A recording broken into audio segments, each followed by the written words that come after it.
Good evening, everyone. My name is Moises Esparza. I'm the exhibitions manager for the San Diego Latino Film Festival. We're here celebrating our 27th edition virtually. Typically, we are in a movie theater watching films on the big screen, but due to the obvious circumstances, we've had to adapt, and we're really thrilled to be able to bring you our amazing programming directly to your home, where we hope you're staying safe, because that is our top priority. Thank you so much for supporting us during these first days of the festival. We'll be here until September 27th, so there's still plenty of days to go that are filled with amazing Latino films. Today's screening of Amor de Película is followed by this great Q&A with director Sebastián Mega Díaz. I'm going to add him to, he's been added to the screen. Hello, Sebastián, how are you? Hello, Moses, how are you? Thank you for joining us. Tell people who are watching where you are and what time it is. Well, my name is, I'm in Argentina, at Buenos Aires, and it's 23:44. It's almost midnight here in Argentina. Thank you for, I don't know when your bedtime is, but thank you for staying up with us. I appreciate it deeply, and I'm glad that you're here to talk about your movie, which I think is, it's a romantic film, has a romantic structure, but yeah. I think you do several things to maybe tilt the genre on its head, and it's a pretty innovative film. Maybe we can start by talking about the first, I think it might be 10 or 15 minutes of the film that are, you think you're watching the movie, but you're watching a movie, just a movie, and then it connects back to the main character. So, very creative way to introduce the movie. You kind of pull the rug out from the spectator. So that's what immediately caught my eye about this movie. The big change that happens maybe 10 or 15 minutes into the movie. But Sebastián, tell us a little bit about the inception of this device. Well, actually, that's actually where the whole idea started, because I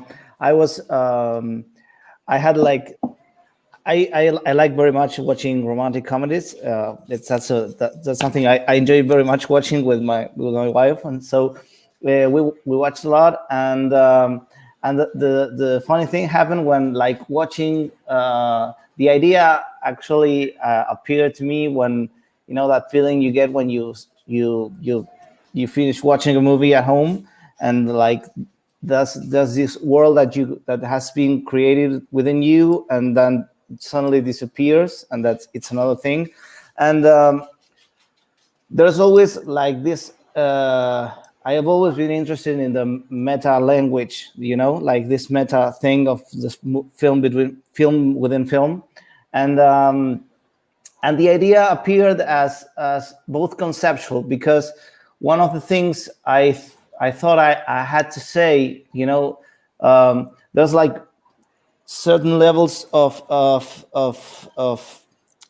storytelling you plan when thinking about a movie or a script, and there was this structural or narrative way, which was the movie within the movie, but there was the conceptual theme that I wanted to talk about, was how romantic comedies have always constructed. I will try to find the right words in English to associate what the concepts I'm saying, but how love and falling in love are two different things. There's falling in love has this energy of meeting someone new, and as well as this physical and almost chemical magic, you know, to it. That I remember watching a movie that also like said that chemically, like it analyzed it like as if it were like a very like cold documentary thing, and said like love lasted 2 years. That's the length of the relationship between like the first crush, the smitten part, and then when you've just start to separate from the other one. And in my own experience, I've come to learn that love with all its what is 4 letters is actually the shared experience. That's not like, it's not as intense, but it's like an act. It's also like a practice that you choose every day. It's something. It's I don't know if it's a complex concept, and I'm trying to to explain it in the best way. But you choose to dedicate to love every way. It's like an active thing. It's not like something that happens and you have no control over it. Like it's like and I also believe that generally romantic comedies and fall in love and all this adolescent thing that I was very much into it had a lot to do with the idea that you search for your other half, like that one that completes you as it's different as you. But when I fell in love deeply, and I have we've reached the 10-year gap this year with my wife. The feeling was not that I found someone that had what I didn't have. Was that I found someone that was just like me in the so I found like this great difference, and in some way I wanted to juxtapose falling in love and the fiction within romantic comedies, and how it always ends with the first kiss. That's just the slightest beginning of something that might or not might be love, as it's meaning in the deep meaning of love, you know, the sharing an experience, the sharing a project with another one, like finding someone that's just like you, not the first rush, you know, like it's not a crush, it's like something deep, you know. And I wanted to juxtapose it with another part of the film where reality felt more intense, more real, and or at least different from that first part. So that's the origin of the idea, you know, like how fiction and romantic comedies as a genre constructed like what a crush is to be so-called love, but actual love is reality, you know. What happens when the film you know, when the film finishes and you have to keep on living with the other person 7 years from now, for example. Right, and that's maybe where the film really might have its authentic start, with what happens after the movie ends that we saw at the beginning here. And I think romantic film is only as good as its the people who are falling in love or who are already in love.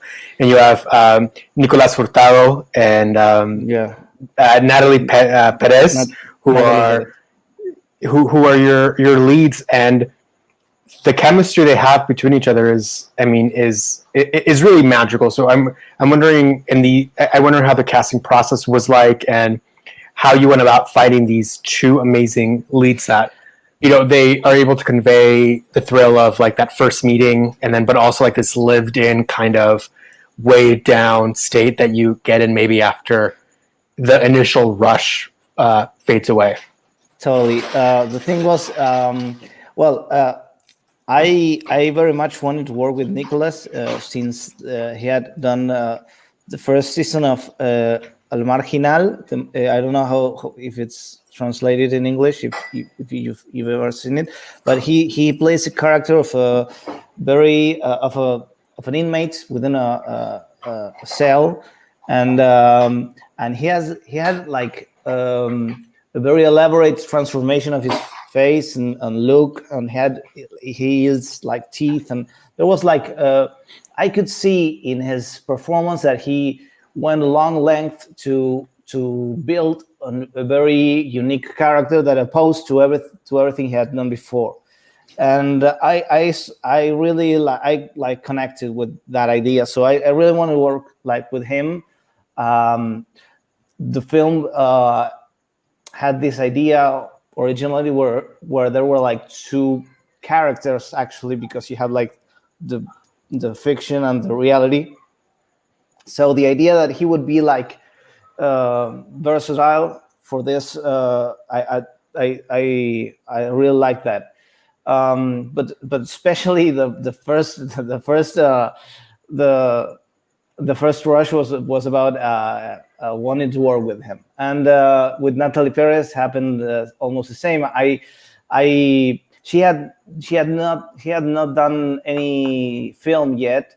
This is the first film she's been in. She had done like a very small participation, like a very like an extra or something in like when she was 16 or something like that. But she hadn't done like character or not even start a movie. So she had done TV, and I could see that she was like she captured you on the screen with her like freshness. You know, she was very like authentic and very funny at the same time. So it was a very good combination. So actually, what the funny thing here is that when I finally got them to accept the part each, they didn't know each other, and they but they knew themselves from friends that they had in common. So it was like, and they had like 3 projects that year, the year that we shot the film. They had 3 projects that they would be together, besides mine, and all of the other projects failed.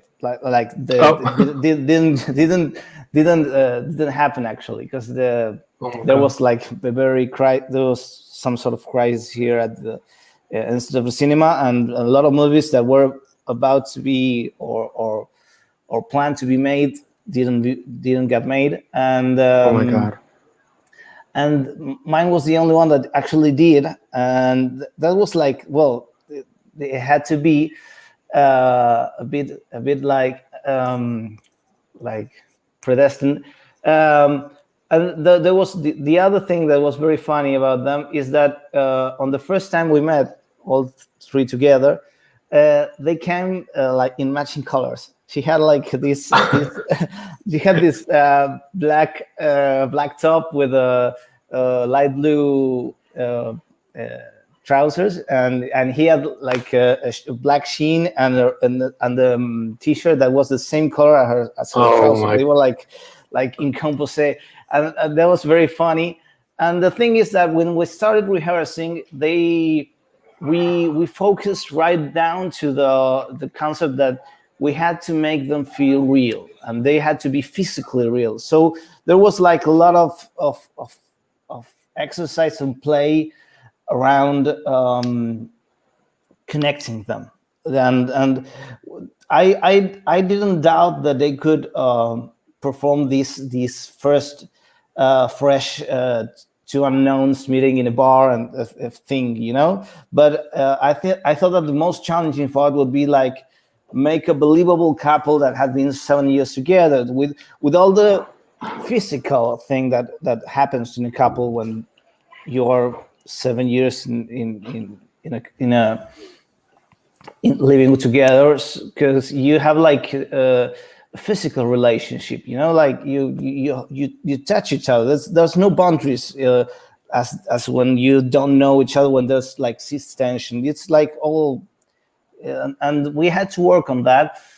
but besides that, there was like this magic chemistry all around the set on the weeks before, that I was like blessed that I couldn't foresee that. That was great. And then you have another amazing actor, Guillermo Fenning, who's maybe the villainous role in the film, who threatens to maybe insert himself into their relationship a bit. And he's also such a talented actor. And I guess I've never really seen him in a role like this. So I was really surprised to see him as this kind of pretentious theater director. But he rounded out the cast so well of this movie. What was how did you go about like expressing or trying to get him to be a part of the project?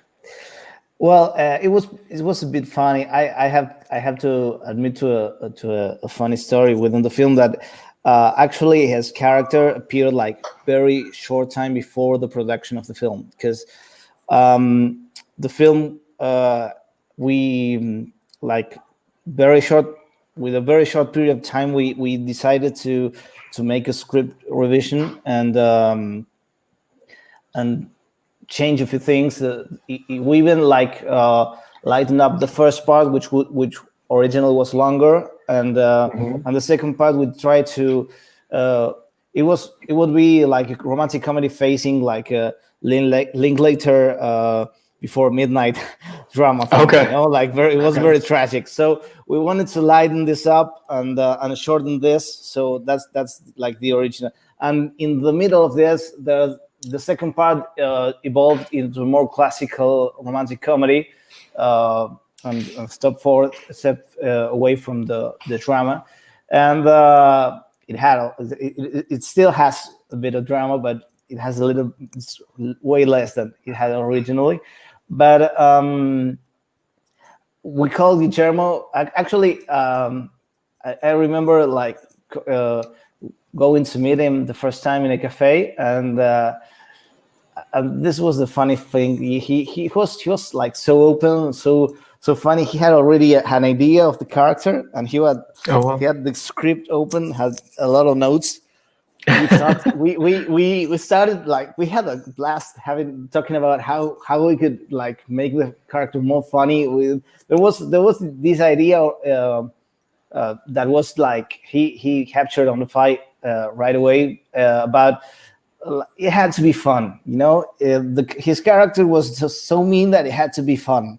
It had to be enjoyable. So we started like throwing ideas. He had a lot of them, and I really liked them. But the thing is that once he got on the set, I started noticing that during the production of the film, he like off camera, he on the backstage, he kept this like villainous way of behaving, like the charming method actor guy that I met on the bar before the production had become the villain of the film outside the film, not because he had because of bad situation or anything, but because he started playing jokes outside but always with this like villainous flair. The villainous flair, right? Like keeping this essence, like to make it to keep it alive. It was I actually like noticed it when the production finished. We made the production. We generally make a party for like a rap. Yeah, to the rap party. And he had like reverted back to the first person I met.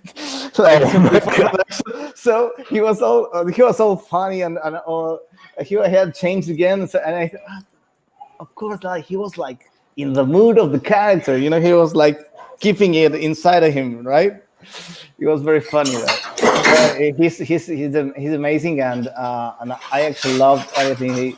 He was like he has like I have to say that I was blessed with all the cast because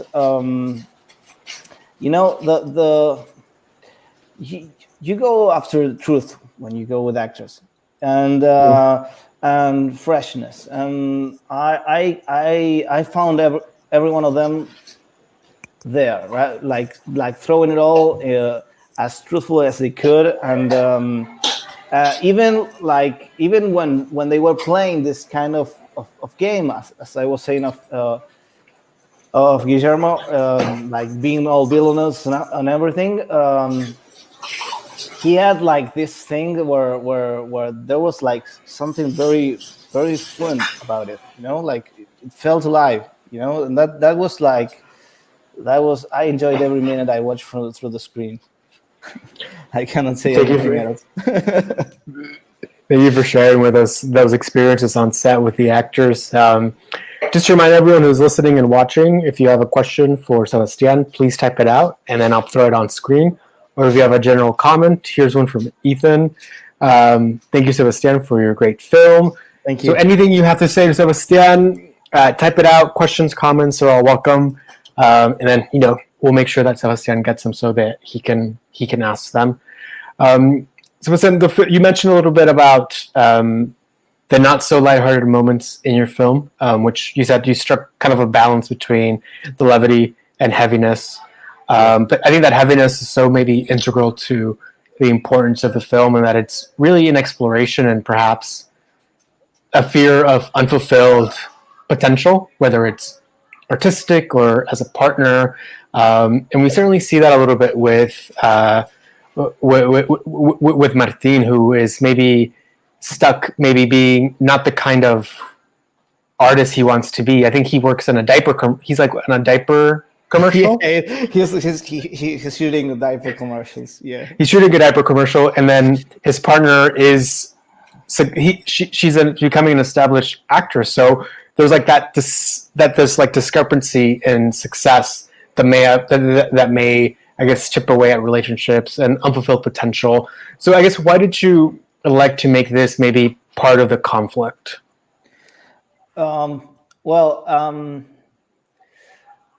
The thing is, I found that I'm trying to to think about it, but the thing is,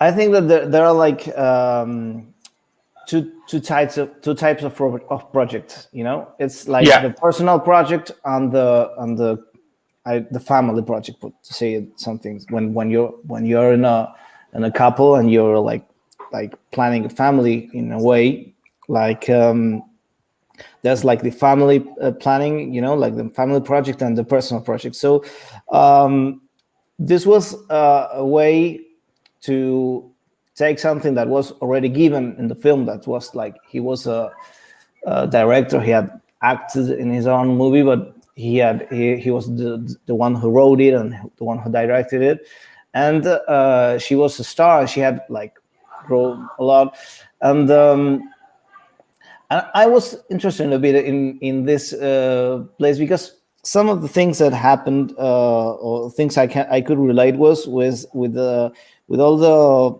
since I studied film school, I could only relate to the ambition of making a movie and I think it happens to everyone who's studying film school, thinking about it. You always like fighting ghosts, the ghost of the great ones who came before you, and you want to follow steps, and so there's like a very inner conflict within what one expects of something as complex and abstract as art, you know. So the search of an artist is a complex one, and I found I think I put something of myself in there, and in these years of conflict. I myself, I've been an editor for long years until I had the opportunity to be a director, and shoot this movie. But I've been like writing scripts and trying to apply to contests and everything, as long as I can remember, and but I become a pretty good editor. So, but that's not actually what I was aiming at, you know. And I think that idea happens to everyone. So the conflict within Martin was a bit that the idea that, okay, I'm good at something. I'm working at something that that relates to what I want, but I haven't get there where I'm wanting to go. And the idea that she was being successful and he wasn't, was a bit like what helped me to get one of them out of the conflict. Because if they were both struggling, the focus would be on support. But when she was struggling, like, she wasn't struggling at all. She had got there. She could choose whether she wanted to make a play or a movie. She had reached her kind of success rate, so she wasn't so interested in it. So it was like all Martin focused, right?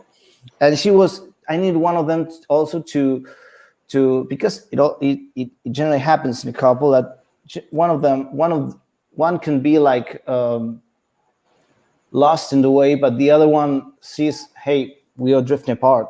Like one is the one who one is always the one who catches the idea that, look, we're drifting apart. We have to do something about it.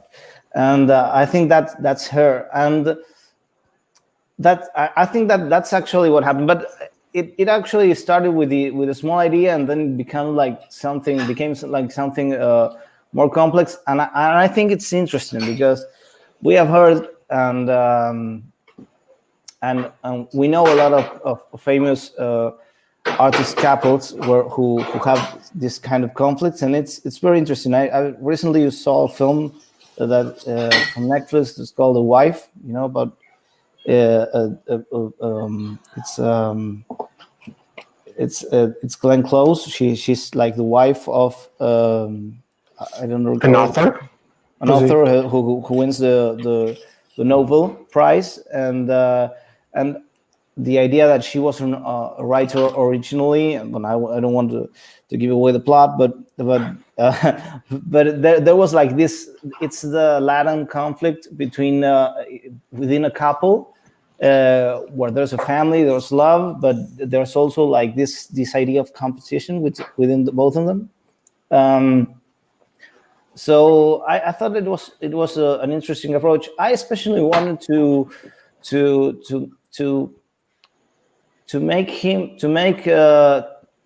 go along with the journey that Martin goes through, which is thinking that love is given. He thinks that love is given. He thinks that he will be with her whatever it happens. So he lets her.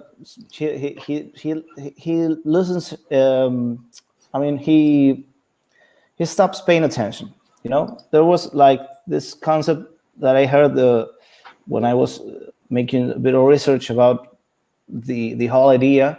There was something that explained that love was about time and care. You know, like treating someone with care, caring about something, but also giving them time. And I think that's something that even I think that happens a lot in our everyday life when we are like a lot of more time spending in work. I don't know how this happens in this new scenario, but meaning COVID, you know. Me especially, I happen to work even more than before because you like work from home, so you have like no clock stopping you. You don't have time when things. So the idea that love is about time and dedication, time and care. It's something that Martin had to know that he was wrong and had to fail at, so he could learn back again. You know. And then there's the ending. I guess just as much as the beginning is maybe interest in its structure, maybe flow, in that they have a separation, and then maybe you're looking at the movie, or I was looking at the movie hoping for like a cliche scene of him running down the airport trying to catch a plane before it goes, like before it takes off and catching her. But I thought the ending was going to be when he went to see her performance and was able to sneak in despite not being on the list, and he sneaks in and watches her. But there's another layer or another scene at like an interesting coda that leads to resolution where you unify them through the art of like auditioning almost, because I think she goes to an audition and he's there. Yeah. So maybe tell me about the creation of that scene, which I thought was a really poignant and touching way to unite these two individuals who had been separated. I remember in the process of rewriting the film, when, as I said before, I was talking with the DOP, and I was explaining things, and I don't know how out of context he said, well, we're missing the run. He said, like, we are missing the run, like the typical, the cliche moment when in a romantic comedy, the characters, because the idea of him running from the cab, it didn't exist yet. So he just went to the theater and everything, and I like especially the idea that he had to fail as his concept of romantic comedy failed. The romantic comedy would dictate that he would have to get her back at the theater at the opening of her at the premiere. So I wanted like to break that cliche, to bring him down as there's a montage sequence that appeared in the movie where he's running with this movie with this like very like romantic comedy ish track song that plays on the radio, and he's like running to get her, and all of a sudden it cuts back to her that she's about to get out on the scene, all tense, all like in her own world, and he's like saying, "I'm gonna get her." Like he's like in a very victorious vibe, like saying, "I'm gonna get there," and she's like, "Nah, I'm gonna go out and make my scene. Like this is a moment for me. That's we're living. They are like disconnected at this point." And I think that the idea that he would conquer her back was wrong, because it wasn't about like conquering her back. That's actually what happens when he goes to see her at the theater right after they separate. That they fight, when he almost gets in a fight at the entrance of the theater, and they talk about themselves at they go to a separate part of the theater, and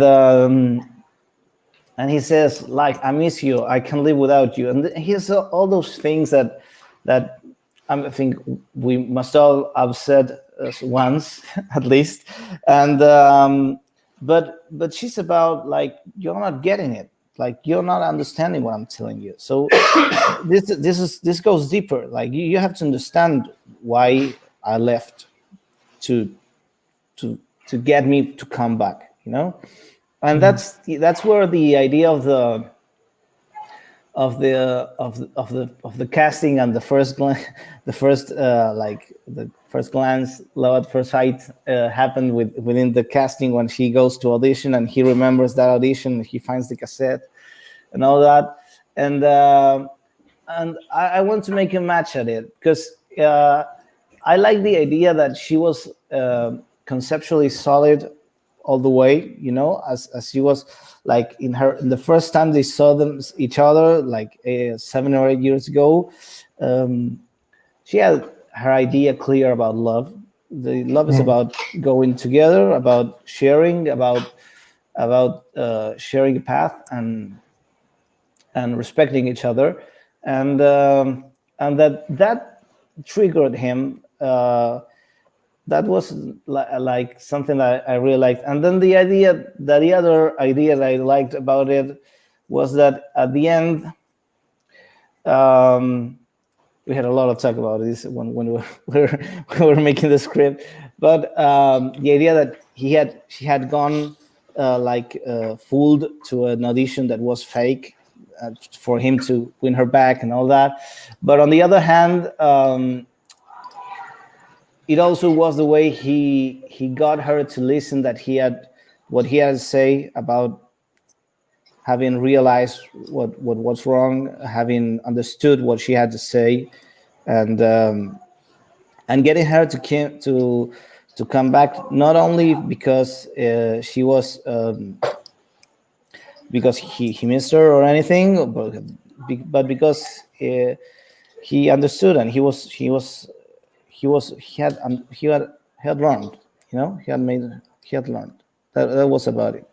And that contrast between both of them facing the camera and both of them from the other angle, like in backstage, in the intimate part, how there's a moment in the scene where they are both like performing for the camera, and you see the background, like all the lights and all, and there's a moment when they like start talking intimately, and we go to the other way, we go the backstage of that, the other side of that performance, and we see them face to face, almost in shadows, and it allowed me to repeat the theme about like fiction and reality, how that happened. Thank you, Sebastián. We have a question from Ethan. So a lot of aspiring filmmakers watch films at our festival.